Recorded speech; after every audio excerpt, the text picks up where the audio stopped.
Hello, and welcome to Three Questions with. Got my friend Ariela with us from Sound Your Best. Good morning, Ariela. Thank you for taking a moment to come on the show. Good morning. It's great to be back, Kevin. Thanks for having me. So I want to talk about body language today because honestly, I read into body language a real lot, and usually negatively. So in a past life, I had a boss. If I walked in his office, hey boss, do you have a minute? So I can talk to you? Sure. What do you got? Right into this protective pose. And when he said that, it threw me. I'm like, he's, guarding himself. Why is he guarding himself? Does he not want to hear what I have to say? Is that bad? Yeah, that's really sounds like a really uncomfortable position to be in as an employee. And it's interesting. I think for a lot of people, there'll be certain positions. It might be this that people get into because maybe they're comfortable sitting that way. But it totally reads to the conversational partner as being closed off, not interested in talking, protecting yourself in some way. Like I think you called it protective position.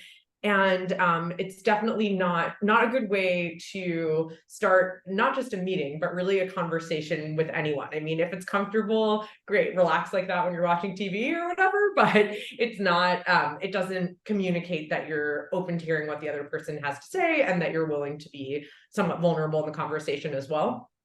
And what I find really interesting is I have the same problem that you have of reading too much into it. And what I've learned over the years is instead of kind of saying to myself, oh, he really looked like he didn't want to talk to me, he must not want to talk to me, I'll just politely call people out on it and say, oh, I'm noticing that you look a little tense, or depending on what your relationship with them is, or I'll just even say like, oh, I see that your arms are crossed. Like, is now a bad time? And a lot of the time people don't even realize they're doing it. And they'll look down and go, oh, I'm sorry. And just kind of drop them and relax. But I find that it's sometimes easier to just address the behavior that's throwing you early on in the conversation so that if the person doesn't mean anything by it, they can just adjust. Or maybe they'll say, you know what, I had a terrible morning. I got into a fender bender on the way to work and I'm just totally tensed up.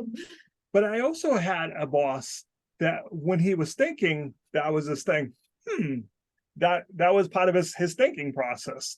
So when I see him do that, because I knew he would identify like, that's a good question. Let me think. That was how, his position to think, but he identified it. So I didn't feel that way. But that same boss had a tendency to never look up from his laptop when you went in to speak to him. He would just be reading emails, typing. And one day I'm like, sir, when you do that, you're making us feel like we're not important to you.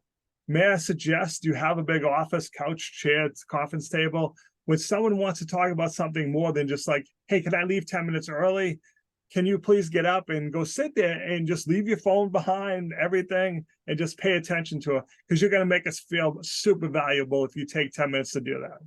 Definitely. It's so great that you said that to the person, because sometimes, people don't realize what the effect is for someone who's walking in. But having any kind of screen in front of you is kind of a no-no. It doesn't make the conversational partner feel valued. And it also just communicates that you're the person of authority, which may be the case, but you don't need to be ramming that in someone's face the entire time you're talking to them, because it also is when someone can see something that the other person's unable to see, that immediately creates a power dynamic that's really uneven, right? It's like, oh, well, what is he reading? Is he looking at something about me? Is she just not interested in what I'm saying? There's this whole unknown that the screen represents.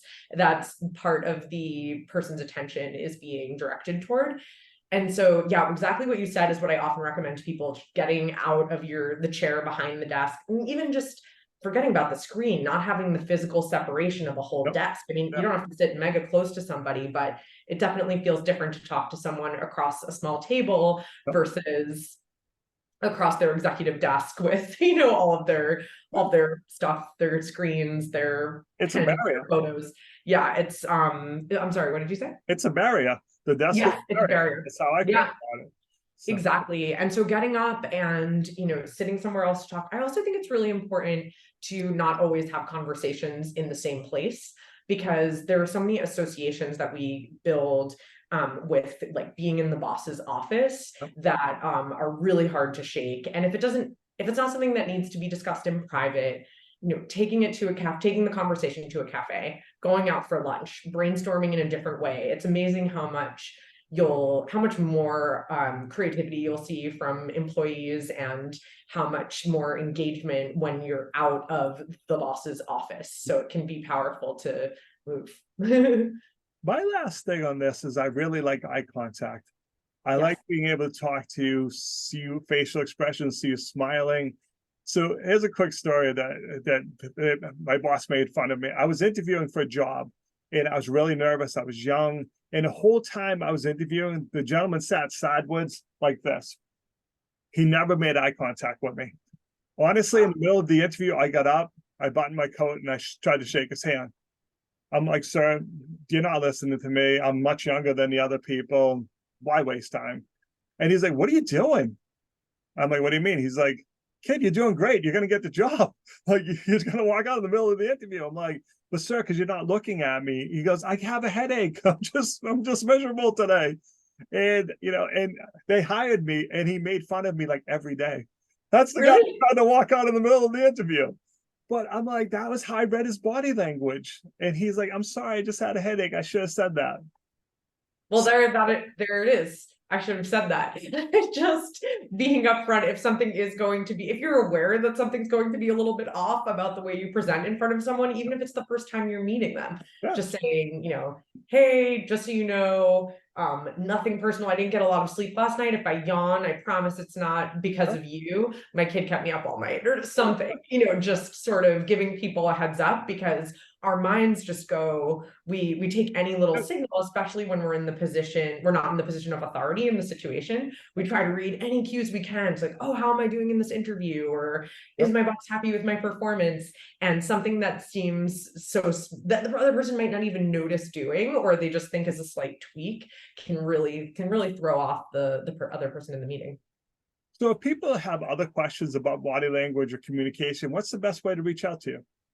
Thanks. The best ways to reach out to me are via my website, which is 2tosoundyourbest.com. I offer a free 20-minute consultation, and there's also just a contact form for getting more info. I'm on LinkedIn, Ariela Quetant, Quetant.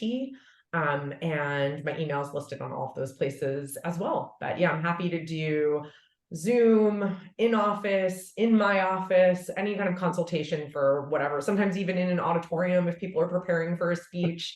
I'm happy to come to you or for you to come to me to help you out. That's awesome. I appreciate you taking a few minutes to call into the show. And as always, thanks for being my friend. Thanks, Kevin.